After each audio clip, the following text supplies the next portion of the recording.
जय श्री राम। जय भारत। संसार में किसी का कुछ नहीं, खामखा अपना समझना मूर्खता है, क्योंकि अपना होता हुआ भी कुछ भी अपना नहीं होता। इसलिए हैरानी होती है, घमंड क्यों, किस लिए, किसका कुछ रुपए दान करने वाला यदि यह कहे कि उसने ऐसा क्या क्या किया है, तो उससे बड़ा मूर्ख और कोई नहीं। और ऐसे भी हैं जो हर महीने लाखों का दान करते हैं, लेकिन उसका जिक्र तक नहीं करते, ना करने देते हैं। वास्तव में जरूरतमंद और पीड़ित की सहायता ही दान है, पुण्य है। ऐसे व्यक्ति पर सरस्वती की सदा कृपा होती है। पर क्या किया जाए, देवताओं तक को अभिमान हो जाता है, और उनके अभिमान को दूर करने के लिए परमात्मा को ही कोई उपाय करना पड़ता है।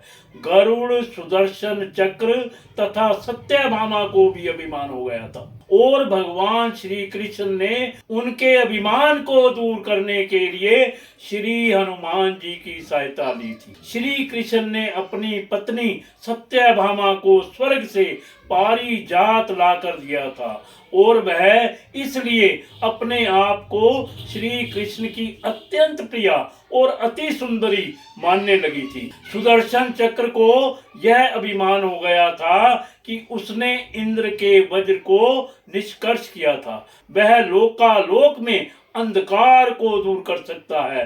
भगवान श्री कृष्ण अतंत उसकी ही सहायता लेते हैं। गरुड़ भगवान कृष्ण का वाहन था। वह समझता था भगवान मेरे बिना कहीं जा ही नहीं सकते, इसलिए कि मेरी गति का कोई मुकाबला नहीं कर सकता। भगवान अपने भक्तों का सदा कल्याण करते हैं, इसलिए उन्होंने हनुमान जी का स्मरण किया। तत्काल हनुमान जी द्वारिका आ गए। जान गए कि श्री कृष्ण जी ने क्यों बुलाया है। श्री कृष्ण और श्री राम दोनों एक ही हैं। वह यह भी जानते थे, इसलिए सीधे राज दरबार नहीं गए, कुछ कौतुक करने के लिए उद्यान में चले गए। वृक्षों पर लगे फल तोड़ने लगे, कुछ खाए, कुछ फेंक दिए। वृक्षों को उखाड़ फेंका, कुछ तो तोड़ डाले। बाग वीरान बना दिया। फल तोड़ना और फेंक देना हनुमान जी का मकसद नहीं था। वह तो श्री कृष्ण जी के संकेत से कौतुक कर रहे थे। बात श्री कृष्ण जी तक पहुंची। किसी वानर ने राज्योद्यान को उजाड़ दिया है, कुछ किया जाए। श्री कृष्ण ने गरुड़ को बुलाया, कहा जाओ सेना ले जाओ, उस वानर को पकड़ कर लाओ। गरुड़ ने कहा, प्रभु एक मामूली वानर को पकड़ने के लिए सेना की क्या जरूरत है, मैं अकेला ही उसे मजा चखा दूंगा। कृष्ण मन ही मन मुस्कुरा दिए, जैसा तुम चाहो, लेकिन उसे रोको। गरुड़ जी आए और हनुमान जी को ललकारा, बाग क्यों उजाड़ रहे हो, फल क्यों तोड़ रहे हो, चलो तुम्हें श्री कृष्ण बुला रहे हैं। हनुमान जी ने कहा, मैं किसी कृष्ण को नहीं जानता, मैं तो श्री राम का सेवक हूँ, जाओ कह दो मैं नहीं आऊंगा। गरुड़ क्रोधित होकर बोला, तुम नहीं चलोगे तो मैं तुम्हें पकड़ कर ले चलूंगा। हनुमान जी ने कोई उत्तर नहीं दिया। गरुड़ की अनदेखी कर वह फल तोड़ने लगे। गरुड़ को समझाया भी, वानर का काम फल तोड़ना और फेंकना है, मैं अपने स्वभाव के अनुसार ही कर रहा हूँ, मेरे काम में दखल ना दो। क्यों झगड़ा मोल ले लेते हो, जाओ मुझे आराम से फल खाने दो। गरुड़ नहीं माना। तब हनुमान जी ने अपनी पूंछ बढ़ाई और गरुड़ को दबोच लिया। उसका घमंड दूर करने के लिए कभी पूंछ को ढीला कर देते। गरुड़ कुछ सांसें लेता, और जब कसते तो गरुड़ के मानो प्राण ही निकल रहे हो।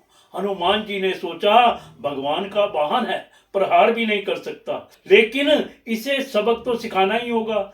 पूंछ को एक झटका दिया और गरुड़ को दूर समुद्र में फेंक दिया। बड़ी मुश्किल से वह गरुड़ दरबार में पहुंचा, भगवान को बताया वह कोई साधारण वानर नहीं है, मैं उसे पकड़कर नहीं ला सकता। भगवान मुस्कुरा दिए, सोचा गरुड़ का घमंड तो दूर हो गया, लेकिन अभी इसके वेग के घमंड को भी दूर करना है। श्री कृष्ण जी ने कहा, गरुड़ हनुमान श्री राम का भक्त है, इसलिए नहीं आया। यदि तुम कहते कि श्री राम ने बुलाया है तो फौरन भागे चले आते।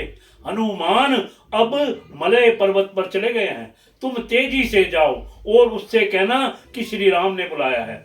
तुम तेज उड़ सकते हो, तुम्हारी गति बहुत है, उसे साथ ही ले आना। गरुड़ वेग से उड़े, मलय पर्वत पर पहुंचे, हनुमान जी से क्षमा मांगी। कहा भी श्री राम ने आपको याद किया है, अभी आओ मेरे साथ में, तुम्हें मैं अपनी पीठ पर बिठाकर मिनटों में द्वारका ले जाऊंगा। तुम खुद चलोगे तो देरी हो जाएगी, मेरी गति बहुत तेज है, तुम मुकाबला नहीं कर सकते। हनुमान जी मुस्कुराए, भगवान की लीला समझ गए। कहा, तुम जाओ, मैं तुम्हारे पीछे ही आ रहा हूं। द्वारका में श्री कृष्ण राम रूप धारण कर सत्यभामा को सीता बनाकर सिंहासन पर बैठ गए। सुदर्शन चक्र को भी आदेश दिया, द्वार पर रहना, कोई बिना आज्ञा अंदर ना आने पाए। श्री कृष्ण समझते थे श्री राम का संदेश सुनकर तो हनुमान जी एक पल भी नहीं रह सकते, अभी आते ही होंगे। गरुड़ को तो हनुमान जी ने विदा कर दिया और स्वयं उससे भी तीव्र गति से उड़कर गरुड़ से पहले ही द्वारका पहुंच गए। दरबार के द्वार पर सुदर्शन ने उन्हें रोक कर कहा, बिना आज्ञा अंदर जाने की मनाही है। जब श्री राम बुला रहे हो तो हनुमान जी विलंब कर ही नहीं सकते। सुदर्शन को पकड़ा और मुंह में दबा दिया, अंदर गए। सिंहासन पर श्री राम और सीता जी बैठे थे। हनुमान जी समझ गए, श्री राम जी को प्रणाम किया और कहा, प्रभु माँ कहाँ है? आपके पास आज कौन सी दासी बैठी है? सत्यभामा ने सुना तो लज्जित हो गई, क्योंकि वह समझती थी कि कृष्ण द्वारा पारिजात लाकर दिए जाने से वह सबसे सुंदर स्त्री बन गई है। सत्यभामा का घमंड चूर हो गया। उसी समय गरुड़ तेज गति से उड़ने के कारण हांफते हुए दरबार में पहुंचा। सांस फूल रही थी, थके हुए से लग रहे थे और हनुमान जी को दरबार में देखकर तो वह चकित हो गए। मेरी गति से भी तेज गति से हनुमान जी दरबार में पहुंच गए। लज्जा से पानी पानी हो गए। गरुड़ के बल का और तेज गति से उड़ने का घमंड चूर हो गया। श्री राम जी ने पूछा, हनुमान तुम अंदर कैसे आए? किसी ने रोका नहीं? प्रभु रोका तो था भगवान सुदर्शन ने, मैंने सोचा आपके दर्शनों में विलंब होगा, इसलिए उनसे उलझा नहीं, उसे मैंने अपने मुंह में दबा दिया था। और यह कहकर हनुमान जी ने मुंह से सुदर्शन चक्र को निकालकर प्रभु के चरणों में डाल दिया।